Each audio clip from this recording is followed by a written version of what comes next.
So, welcome to another Casual Stroll Through Middle-earth. This is the third one in our series. As was noted up earlier, my name is Matt Elliott. I'm Scenario on the message boards, world designer for Lord of the Rings Online. I've been doing it for a while now. And wanted to use this as an opportunity to kind of give you all a little bit of behind-the-scenes tour of Middle-earth. Like the last one that we did, I put it up to you all to vote where we went next, and it was neck and neck all the way up until the end of the poll closing, and it ended up in a tie between Forochel and Evendim. Apparently two very popular places. So when that tie happened, I opened up the voting to our internal dev team, and with a landslide, I guess you can call it a landslide, of 70% of the vote, with a landslide of about 70% of the vote, Forochel won. Alright, have to check on my mic stuff real quick. I'm being told it's a little quiet. Let me just double check again, make sure my settings are good. I might have to move. Yeah, no one wants to see the balding crown of my skull.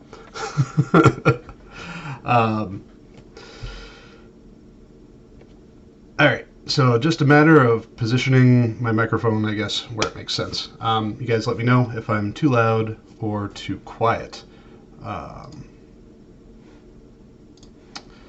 Alright, so as was noted before too, this is a world-focused live stream. I'm not going to be answering any questions regarding things that are outside of my purview, so things like item advancement, monster play, class balance, all that kind of stuff is not something that I can really or should answer questions on. There are better people. There are people that are better suited for that than me. So for this, I figured since Evendim was a very close contender to winning, we would start our walk through the world here in Evendim. Evendim was the first post-launch region that we introduced to Lord of the Rings Online. It was really exciting, and when we built it, we were kind of expecting we would be going to Forochel, so we left these ruins kind of blocked off, and there was a lot of speculation when the region launched, like what was beyond that. Was there going to be an instance beyond there? Was there going to be another new region? And then very shortly after the launch of Evendim, we were able to kind of answer those questions and introduce Forochel. Forochel, for those of you unfamiliar, is the snowy wastelands, well, maybe not quite wastelands, but snowy lands to the north of Evendim. Lots of glaciers, huge bay that we'll see, and a very interesting culture in there. So we will start our run up through. Give you a nice view of the hills to the south, and I believe it is just about dawn, right? Yeah, just about dawn. And we'll just decline the roving threats.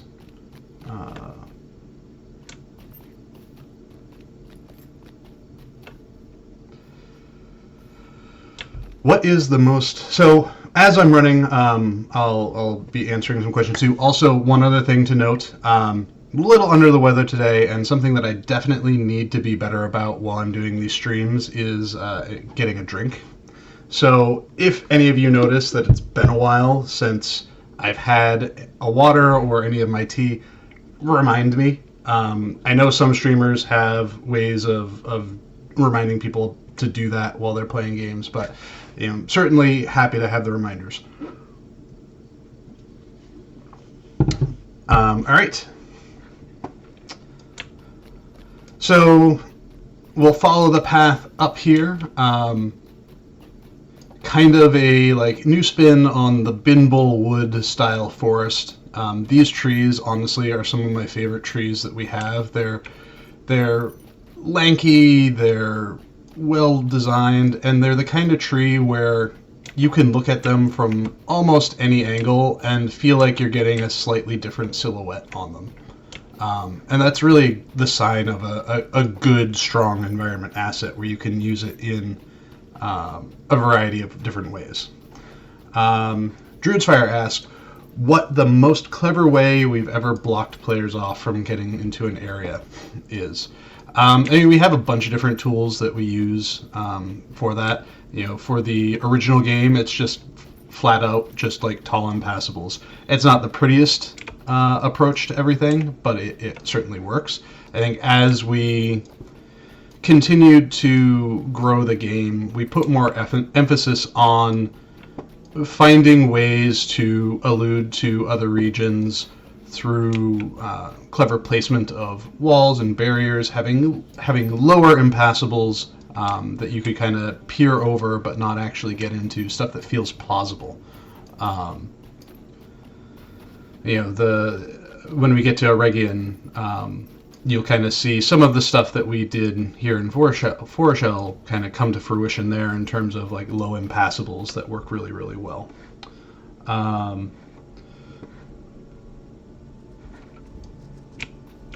So the latest instance, Iwanar asks, the latest instance, Agaroth, was added in the middle of the passage in Lower Forochel in the Ice Bay.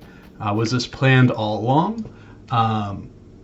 And only now implemented, or is it a new idea that's stuck in a convenient place? How many stub locations are there in Forochel? Was there something planned to be added, or at least where a possible link for something new might be added? So Agaroth, which we previewed back in the very first one of these as part of the Update 29 preview. And as I'm not paying super attention, I'm getting a little lost. Here we go. So that originally, we were wanting Update 29 to be a very nostalgia-driven update. And we thought that the Old Forest was a great spot for it, and we were trying to think of ideas for places to go in the rest of Eriador for another instance. And I had a piece of design that I had made years and years ago that was very prototypey. Not a lot had been done with it. And we were thinking, that might be a good place for the instance. We didn't ultimately end up using that space, and I'll take you to that space as we get through this tour towards the very end. But the space kind of inspired what became Agaroth. The designer who built Agaroth really wanted to have the instance tie into the landscape, which is why it's placed where it is. So it certainly had its foundations in something that we've built before, but not something that had just been kind of sitting around waiting to be implemented.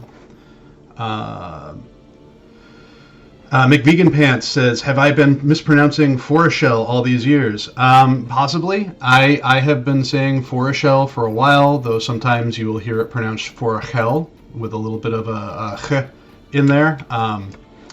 I could not say specifically what is the correct pronunciation. I am but the landscaper, not the lore person.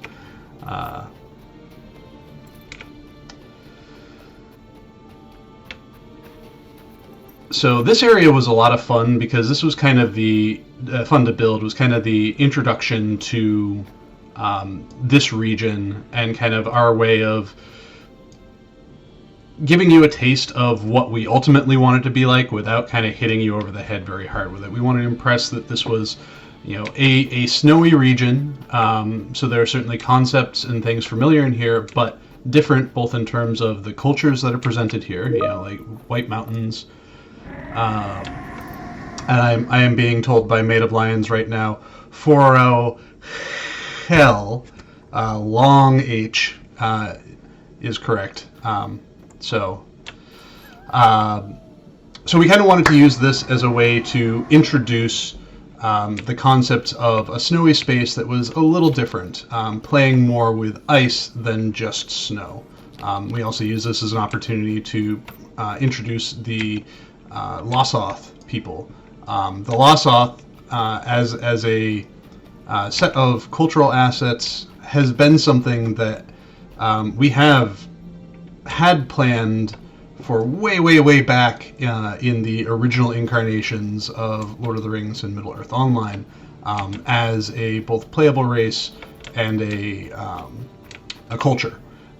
So some of the assets that you see here, while we're brand new created for this space, we're very heavily inspired by some of the original yurts and other structures that we had developed for Lossoth as a culture, back when we were Middle-earth Online.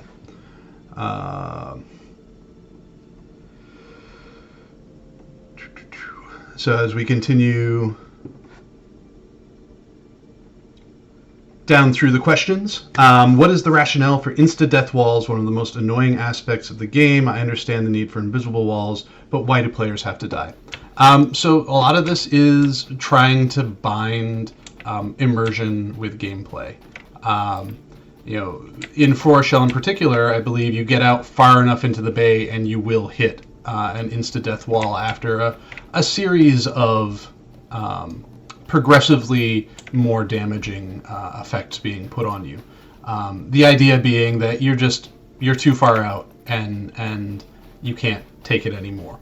We have some other spots in the game where instant death does occur, and I hope that where we have employed that, the story conceit, the gameplay conceit, or the visual conceit is enough. Angmar has the water that will kill you, and its coloration is an intense green. We have the Ramus Deluan also in Angmar, which is the line of death, and demarked by corpses and burnt ground. Between Lothlorien and Mirkwood, there is a line of death in the Anduin on the edges of Mirkwood. Certainly those could be tightened up a little bit more, and it is a task that is on my list of things to do as I have time. But the intent there is, you are getting into orc country and you have become pincushion. And originally Lothlorien, it was intended that the elves of Lorien would kill you if you crossed into their lands without a certain rep level. I think we softened that considerably before we launched it, and then softened those requirements even further as the game aged.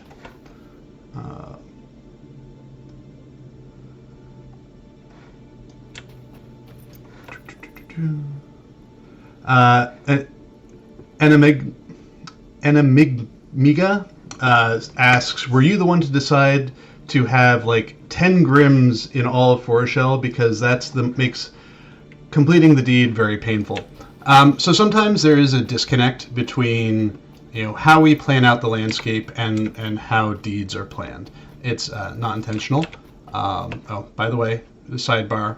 This is what you're seeing right here with these red reeds is a byproduct of when we try to do some larger broad swath changes to clean up the terrain and landscape, particularly in association with updating for the legendary server, trying to consolidate or remove old scene files that don't work. Anyways, back to the question about Grims. So there are certainly some spots where Grims are more prevalent, but like I said, there are times, as I see one right here, there are times where deeds and gameplay don't necessarily line up with the reality of what's been put on the landscape. We try our best to make sure that deeds are well supported in the area, so that there are static sources.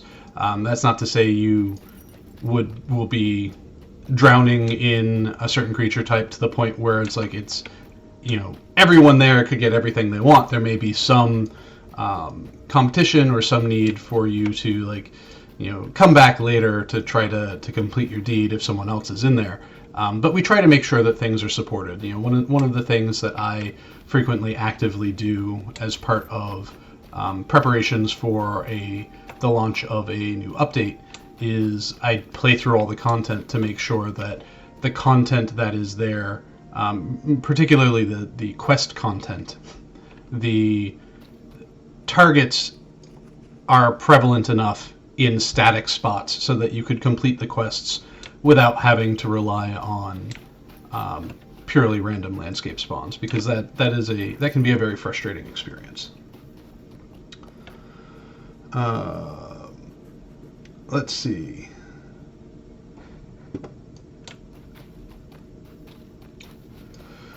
So are treasure caches used to move characters into nice view places?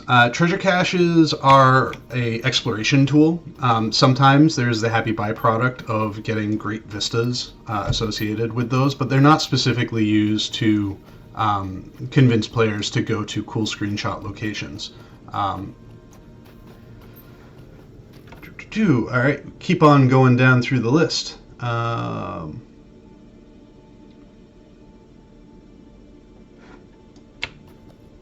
I'm apparently making people smiling by saying yurts.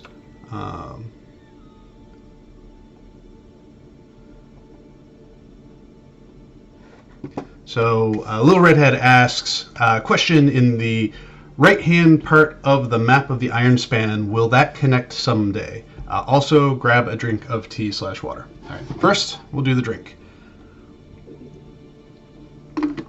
So I don't want to talk too much about the Iron Span right now because we will eventually get to it.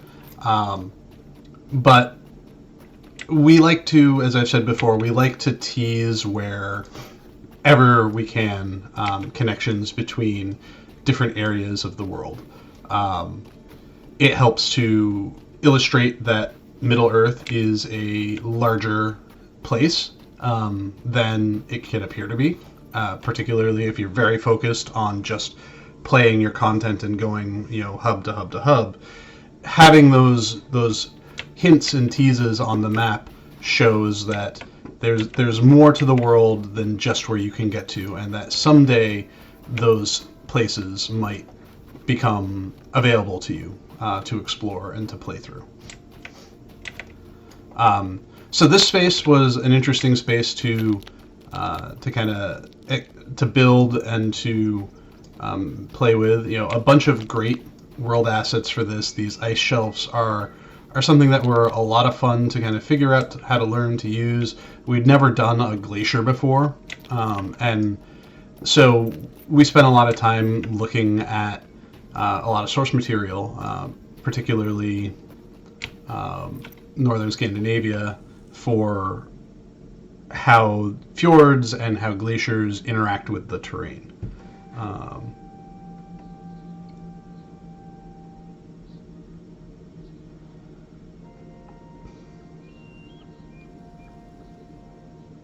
right, sorry, I'm pausing to read through some things. So how does one go, Squirrel asks, how does one go about adding phase/time objects to older regions such as Ostdunald, runestones, and instance entry points such as Sarisuma? So it really depends on the kind of content. So for example, Agaroth, the requirement to get to Agaroth is completing a portion of the epic story that kind of deals with Forochel. So it's not necessarily something that is, out of phase with the timeline of the region.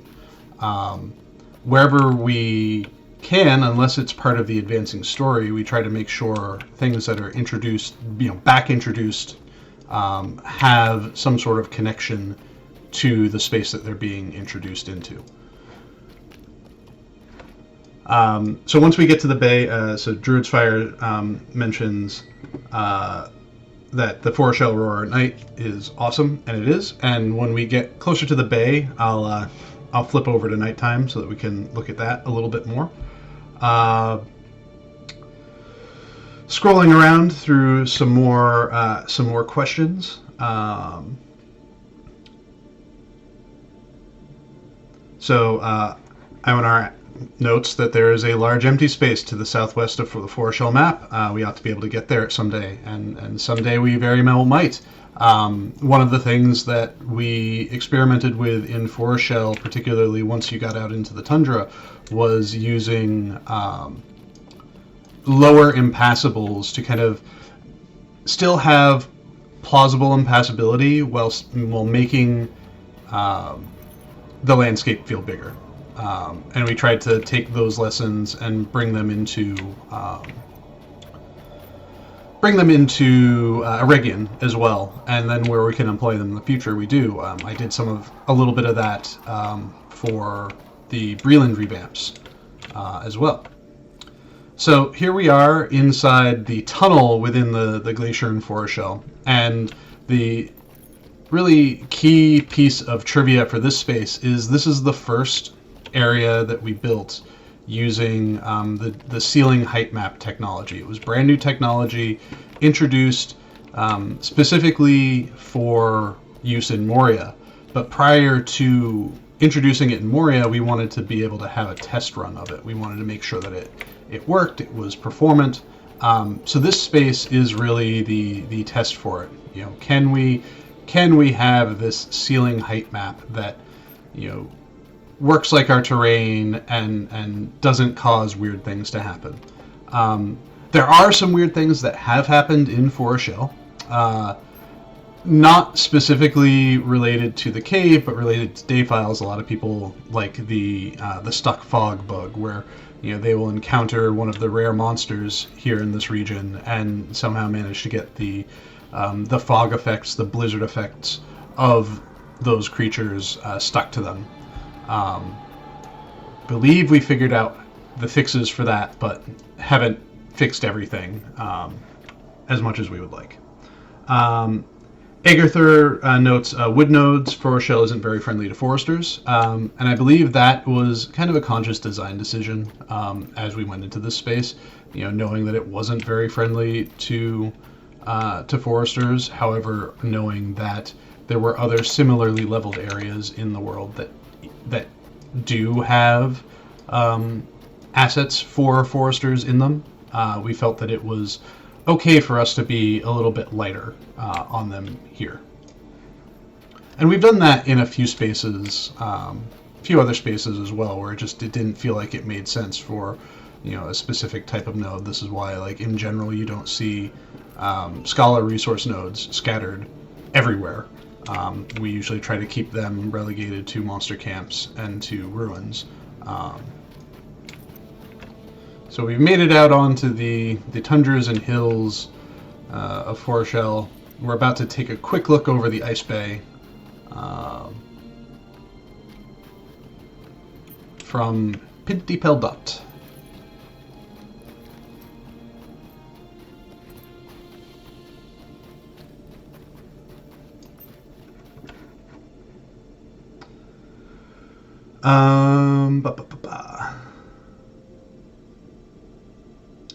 So Thoroller asks, how do people collaborate when building a new region? Is there some kind of revision control system where you merge your work with someone else, view differences between the two versions in the same space? So our tools are very file exclusive. So if someone is working in an area, they through our source control system check out those files and lock them. And that means that other players or other users, developers, can't access those or can't make edits to them.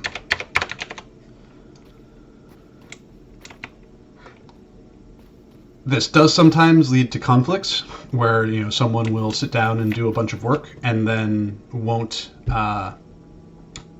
be able to check in their work and will have to redo it. But those usually happen pretty rarely. We're often very good at talking with each other and knowing where we're working in order to avoid those conflicts, and often stagger where we're working in order to avoid those as well.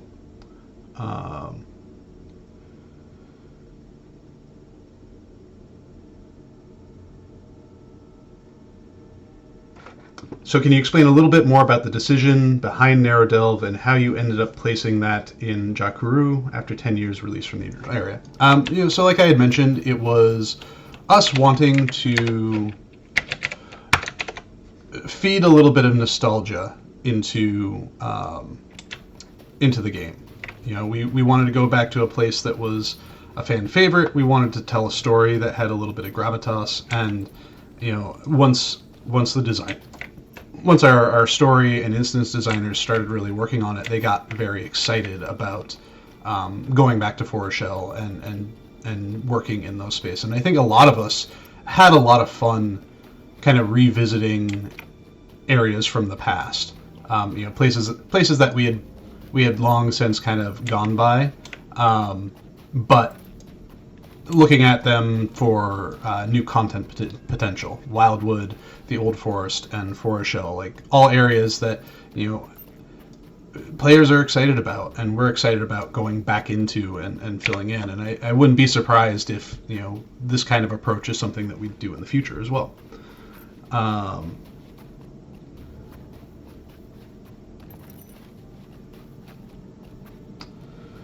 Lyron asks, does the cold environment still impact your character? I don't see the icon below the character portrait. So unless things were changed between when we introduced the game, or introduced this into the game and now, we tried to make sure the environmental effects that impacted players in this space were either cosmetic based or combat based. So that you weren't just like by being in Forochel, you weren't being punished, because we had gotten through Angmar, and omnipresent dread in several spots was very oppressive, and it made it difficult to feel good about being in those spaces. So what we tried to do in Forochel was a couple of subtle things. When you're in colder climates, you'll be able to see your breath on the air, as you can see right here. And monsters do this as well. And then use gameplay to impart the effects of weather. So many of the enemies in the region afflict you with cold mitigation debuffs, and you can address those debuffs by finding sources of heat, be it campfires, hot springs, those kinds of things. So we tried to make sure that those effects were tied to the environment. The rare monsters in the region spawn blizzards, similar to what is done in the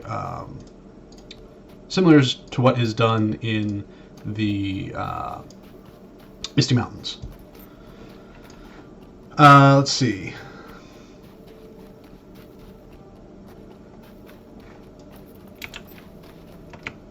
Looking through for some more questions. So am I playing on Arkenstone or some other server? I am playing on a private server right now.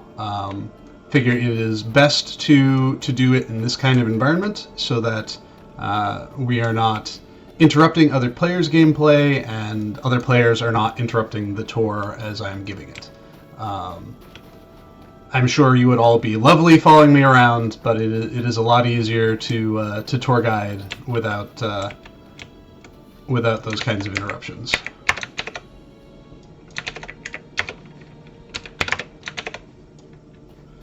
All right.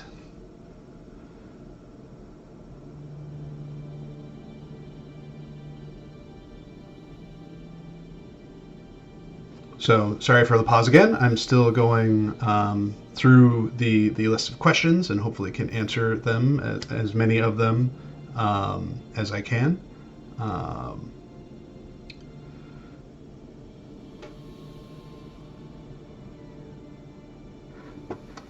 So regarding the fog and rainbow bugs, they're tricky things because sometimes those bugs can impact spaces in ways they're not intended. The rainbow's fairly innocuous. They're also both bugs that are difficult to find a solution for until we know specifically what's causing the issue. And it may be something where we find the fix for one specific thing, and then something else, a different other thing, causes it to come back. I'm not sure that we will ever completely totally fix them, but there's things that we're on the lookout for, and know that they can be confusing sometimes.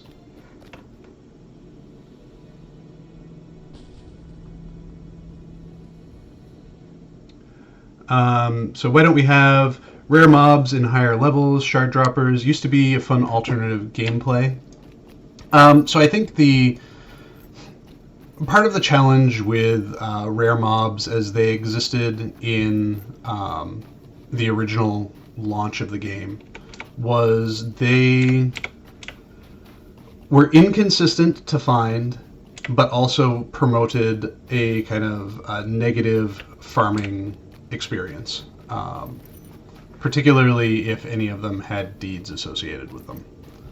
I think a lot of the system has kind of moved towards things like roving threats, which are, bigger, meaner, but more consistently fightable enemies. Not to say that as far as their rewards go, I don't have much feedback as far as that goes. Just talking in terms of the experience when you're actually engaging with it. Do you think we will ever see seasons in places like the homesteads? I would love to see my personal house in a snowy setting so that my Yule decor looks nice. So one of the things that I've kind of picked up as my torch is, being the housing guru for implementation of new neighborhoods and new features for housing. The Rohan homesteads saw the introduction of several new hook types, and there are some hook types that I have in prototype phases now that I'm excited for as far as what they can do to give players a little bit more mastery over their space. No ETA on when they'll be available, but there are certainly things that we're interested in doing. As far as actual physical seasons, being able to physically change the environment from grassy and green to snowy and wintry, that's a much more challenging proposition and probably not one that will see the light of day. That's just because of how the technology works. It's much, much harder to change those aspects of the landscape around on the fly. Basically, it requires data build to do that. Not to say that there won't in the future be neighborhoods that have a more snowy aesthetic to them, so that you can have that experience.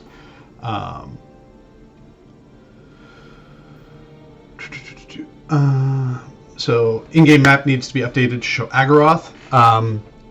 Yes, the tricky thing is in updating the super old style maps is basically one of cultural lore. Do we update the old style maps with new features with the old style? Do we update it with the new style of maps?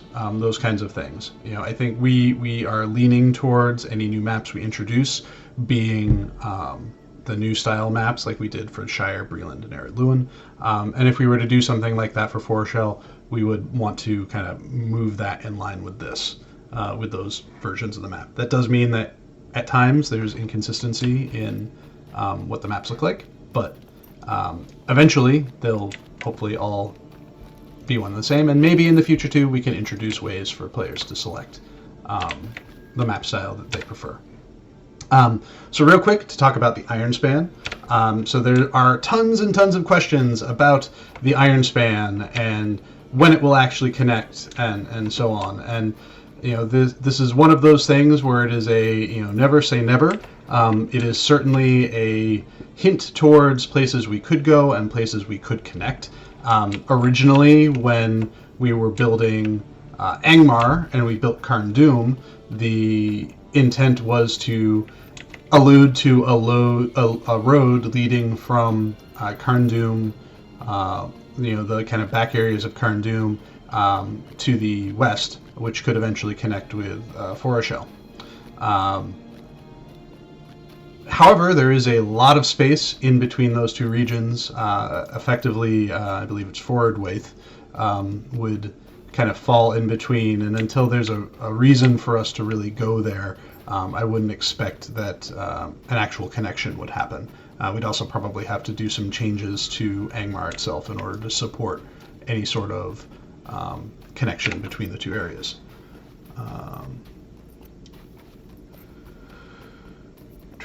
In your mind, where does the path out of Frostbluff through the mountains lead? I have to admit, I am fairly unfamiliar with Frostbluff. I know that it is generally located in the Blue Mountains to the southwestish, west-southwest of Forochel. But as far as where it actually eventually connects to, or where those roads connect to, I couldn't speak off the top of my head because I don't have the image of that space in my head right now.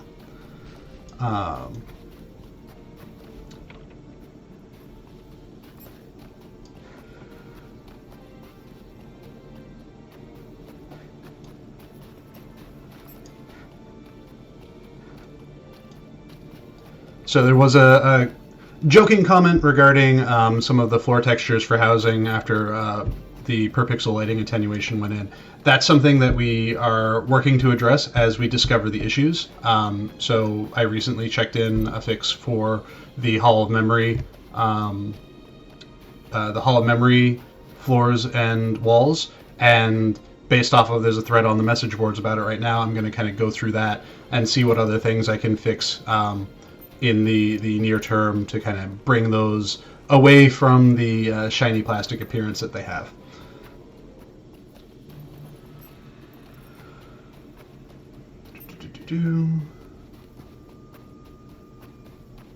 All right, so as we continue on,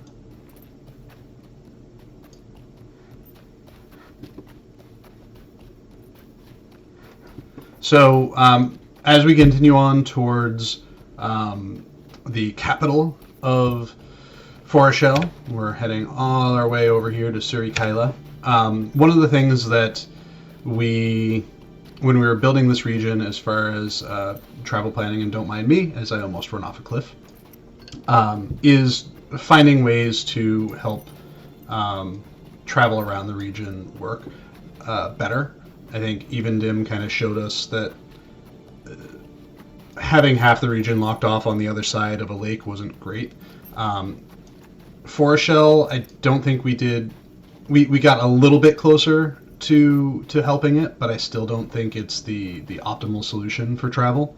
And eventually, again, another one of those, like, when I have the time for it, I'd love to get back to this region to kind of address that and to introduce some new travel points here just for convenience sake. There are some spots that are just fairly difficult to get access to,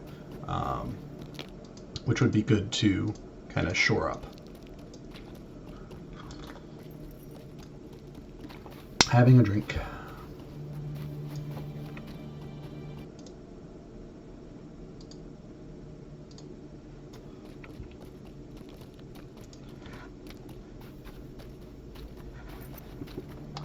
So, Son of Horus asks, how difficult is it to design the places that Professor Tolkien didn't really go in depth on in writing, Forochel and Rune being major areas like that?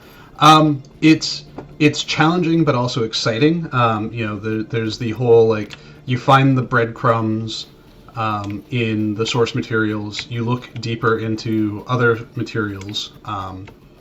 Either books that we don't have the license to work with, or materials that have come up as part of conversations. There's a lot of scholars talk a lot about Tolkien and the mythos associated with it. So there's lots of great conversations that we can, take a look at and leverage.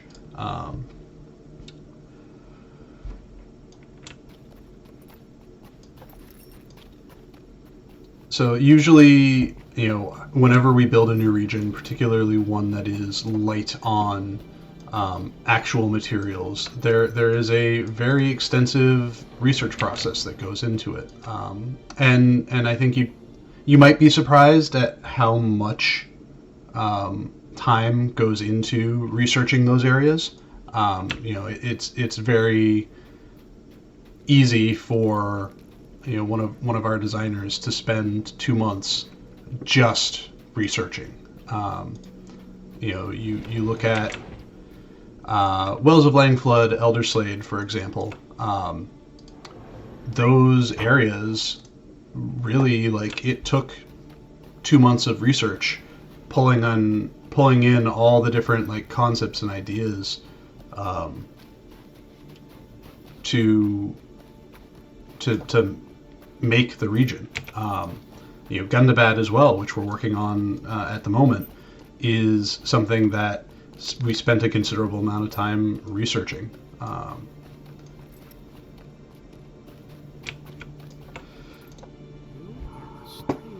So we're going to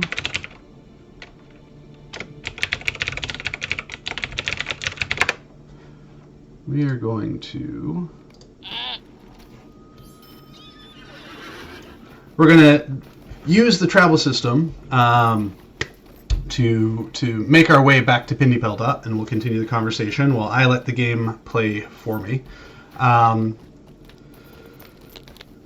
So is there any hope of expanding the license to other books, or is it a non-starter? Right now, we are happy to be working with Lord of the Rings and the Hobbits books. Those are, kind of the bread and butter. Those are the core.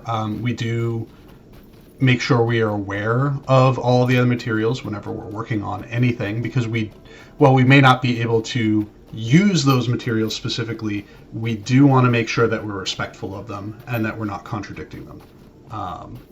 There's certainly spots where there's a little bit of gray area, and it's hard to tell the story that we want to tell without contradicting something that has come before. But I think we, in general, do a good job of, making what we're producing work within the setting and the source materials.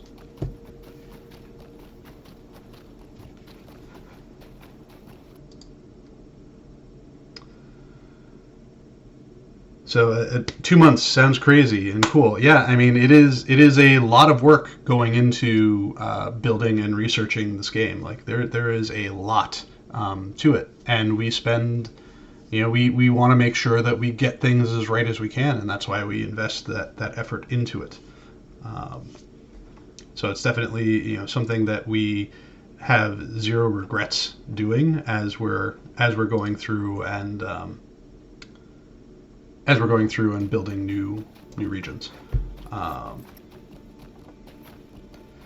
So while we were on this road back there, one of the things that we experimented a little bit with, and in this region, and you saw kind of a different version of in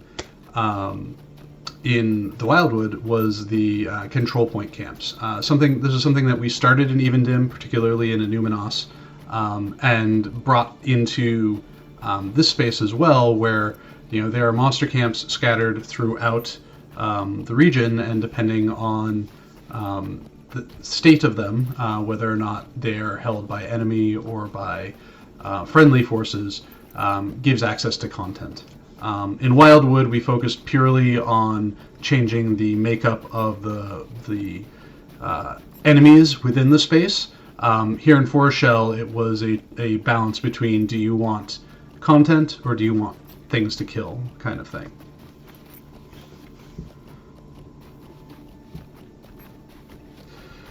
So Timble Tunuk asked, you were explaining watching National Geographic docs as a team for previous places. Did you do the same for Forochel? We did. Not as extensively as we did for Moria, because Moria is a very big beast all on its own.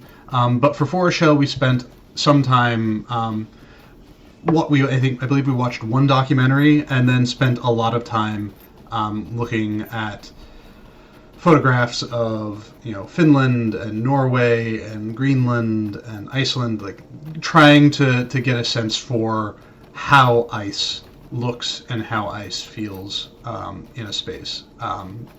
our artists really wanted to make sure that they could capture some of the blues. Also for the skies at night, the aurora, which I don't think we can call the aurora borealis in Middle Earth because that's a very Earth-specific name. But the northern lights were another thing that we wanted to try to nail. We were limited in what we could do just in terms of the technology that we were using. I think we were hoping for something that looked more authentically like the northern lights. And had tried a number of different things, but were not able to get the engine to render it in a way that was satisfactory. So question of when does Forochel get its volcano? Well, there are hot springs in the western half of the region, which is kind of a precursor to things like a volcano, potentially. We just have to, make sure it's stays happy. I think while there was not any specific intent to avoid making volcanoes, I think at the end of the day, at the back of everyone's head, there's one volcano in Middle Earth, and that's where we eventually got to.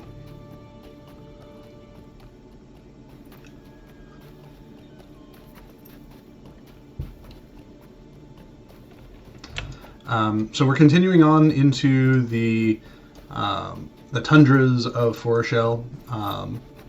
As you can see in the distance, a lot of what you can see beyond may look like it's playable, but it's not. That was one of our, design goals for the space, was to try to break out of the, high-walled impassables that we had in a lot of our regions, or at the very least make those high walls feel like they were pushed further back than the impassables were, so that it felt more open. We still do have some of those high walls, and you can see them here to my right. Some of that is server performance driven. As we're building the region, we wanted to make sure that we preserved the concept of game servers with only so many land blocks associated with the game server. And one of the ways that we helped achieve that was by having strategically placed impassables. It kind of keeps the world from feeling fully open, but yeah, it a necessary evil, at least at the time. We've since kind of loosened that a lot, and what was done in Breland, both with the Breland revamps for the Legendary server and with the Wildwood, kind of showcase that.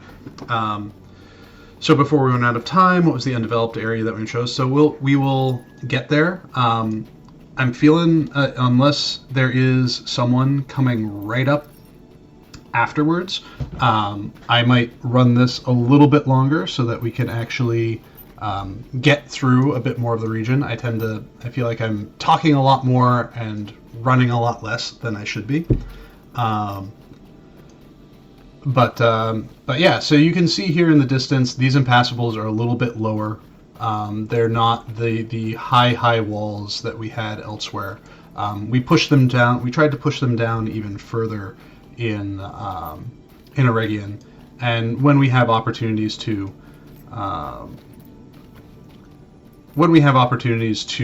build like that, we try to. Drink reminder. I'm gonna drink again.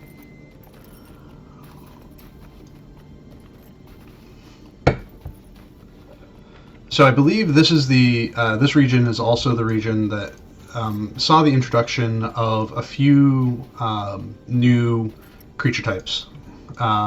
This is where we introduced the saber-toothed cat. We introduced the moose, or reindeer, and we introduced the ice giants. And the elk from the elk and deer from Evendim kind of trickled their way up.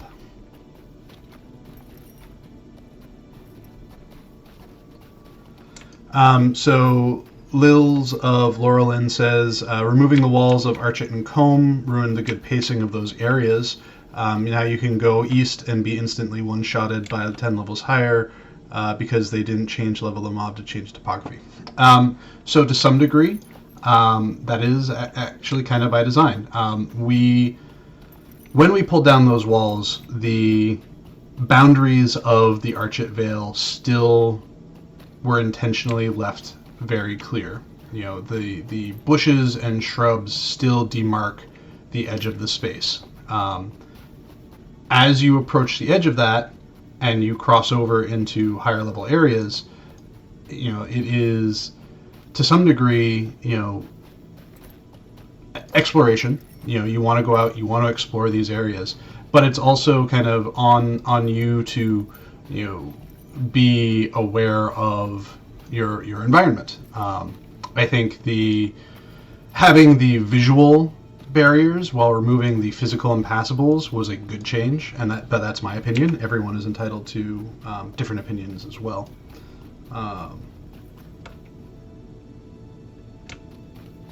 But from a design perspective, it was intended to be a way for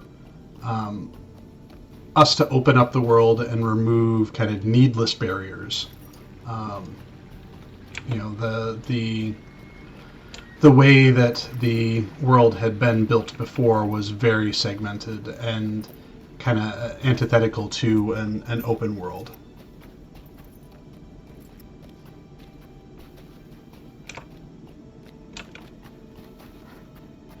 The hope too is, like, in those spaces, like, you're not traveling so deep into them before you encounter something that is higher level than you that you can't easily kind of back out of it.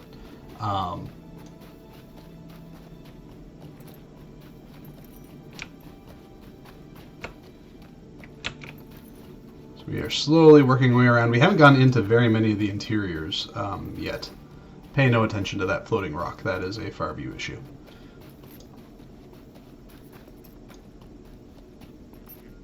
To some degree, you know, my approach to gaming has changed a lot over the years, and I think it's okay for players to make some mistakes. You know, to be put in situations where they can make, you know, minor mistakes here and there. You know, so exploring too far beyond, you know, where your level can manage it, I think is you know, it's a lesson that is valuable for players to learn in a game. You know, you kind of test the limit of your character's strength, and tests the experience of the world too.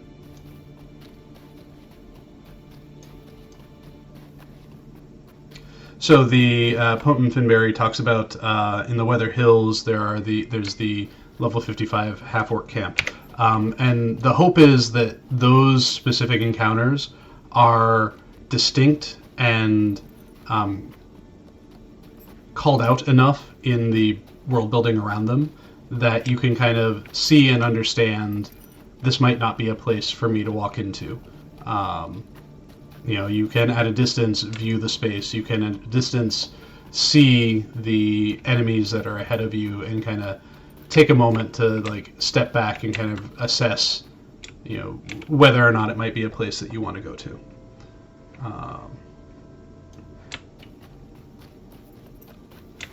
Let's see. I forget if I can actually jump out here because I want to go look at the.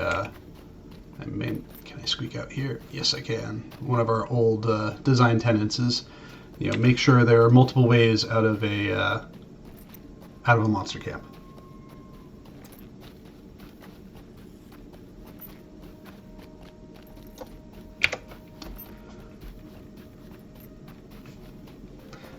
Castes, yes, it also, Castes had mentioned that if there's you go into an area that has mobs that are too difficult, it adds some intrigue to the space.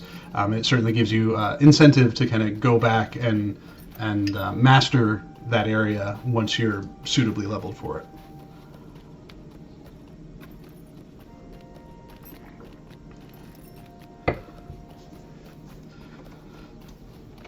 So there is a lot of conversation. B414. There is a lot of conversation that it comes up every so often internally too about, what the value of deeds like the undefeated deeds are in the game. Is it a deed that is good for the game? Is it a deed that's bad for the game? Does it encourage players to just play too safe so that they can get that deed? And it's something that came up in conversation, particularly with the legendary servers. Like, did we want to have those deeds, and with Bombadil as well, like, did we want to have those deeds available on the legendary server and on Bombadil, because those deeds kind of encourage players to take less risk when they're playing. And there's debate whether or not that's good. Like, if you don't really change your gameplay behavior and you get that deed, then that's more of an achievement. Whereas if you do play it safe and you don't try to push yourself for the first 20 levels and you just kind of quietly work through it, then it feels like you kind of hinder yourself in order to get that deed. There have been times, I remember when I first started playing on some play characters where and the game when it was newer was significantly harder at lower levels, where I was really risk averse, and then I died, and all of a sudden the game kind of became more fun for me because I wasn't worried about that deed anymore. Defeated.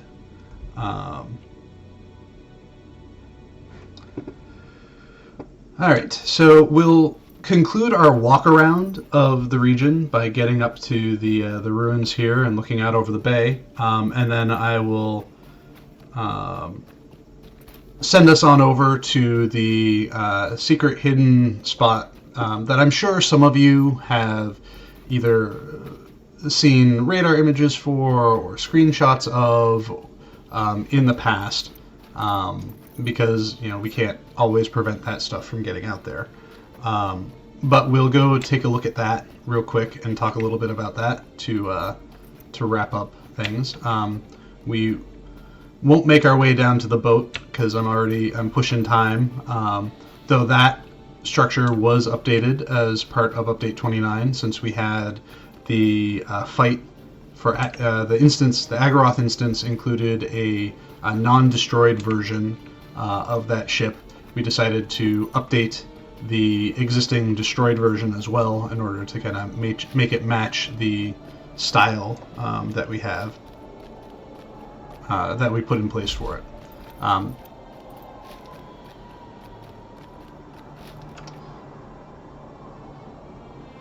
So we were talking about environment affecting you real quick. As you can see right now, I have the warding warmth buff on me, and that's from walking around in the hot springs. Alright, so here is our view of the bay. All the way across the way is where Surikaila is, and we're hanging out up here with these high winds. So as our last stop for today's stream, we are going to go to a place that when I was working on it years ago, I was calling it the last hold of Arnor. The idea being that this was a Arnorian outpost in the far north, like the furthest north Arnorian outpost there was, that had become consumed by a glacier.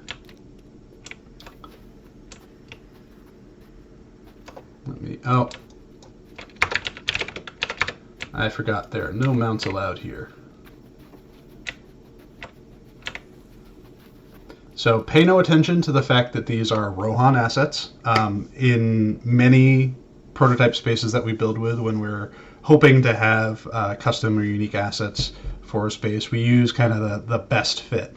And at the time that I was building this, the Rohan watchtowers and some of the buildings were kind of the best fit for what I wanted aesthetically and structurally for the space.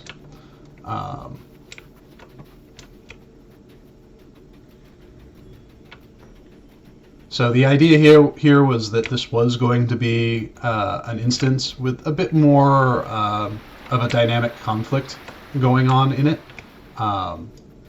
Never got much past the initial height map and landscape building of it and the initial ideation of it. But the idea being here that it's a place that players kind of work their way through with taking some of the control point stuff from Forochel into consideration and letting some of that kind of gameplay work its way into this area. So this is located, let's go to area door. So this is located, you can see where I am on the map here. This is on the other side of the mountain from Capukota.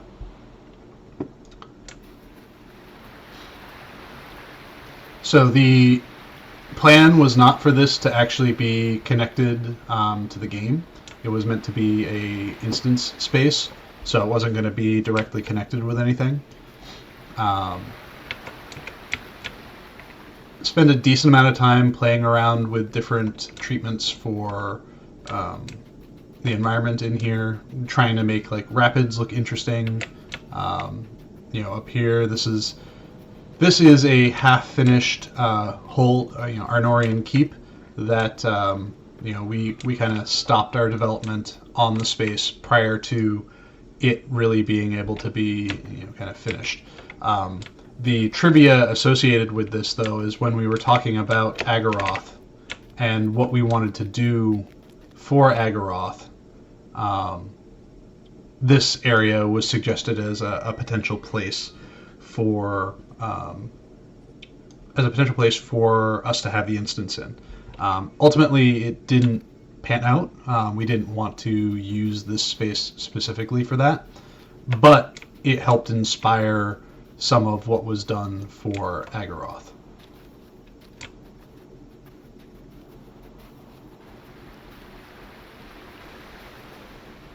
So yeah, that's the little bit of behind the scenes. So I'm going to call it here for you guys. Again, thank you all for showing up, asking your questions, and for coming along for the ride. Glad that everyone seems to be enjoying this stream, and we certainly have a wealth of places to go visit. We've got 2 regions down. We've got Angmar and Forochel taken out of contention. So the next time we do this, we'll have the poll back up again. Hopefully there won't be another tie like there was last time. So yeah, we will see you all probably in 3 weeks to a month, and I'm looking forward to seeing what you all vote for our next region. Also, as we continue working on our Update 30 and Update 31 content, there may be opportunities for us to do some sneak peek for those as we get closer to them as well. So doing something similar to what we did with the Wildwood. As Update 30 approaches and we've hit Bull Roar with it, I'm interested in doing a casual stroll through what we are introducing in Update 30, and then with Gun to Bad when we get closer to that as well. So things to look forward to throughout the spring and summer. But anyways, thank you everyone for attending. Thank you for asking your questions and reminding me to drink. And I hope you all have an awesome afternoon or evening wherever you are, and we'll see you next time.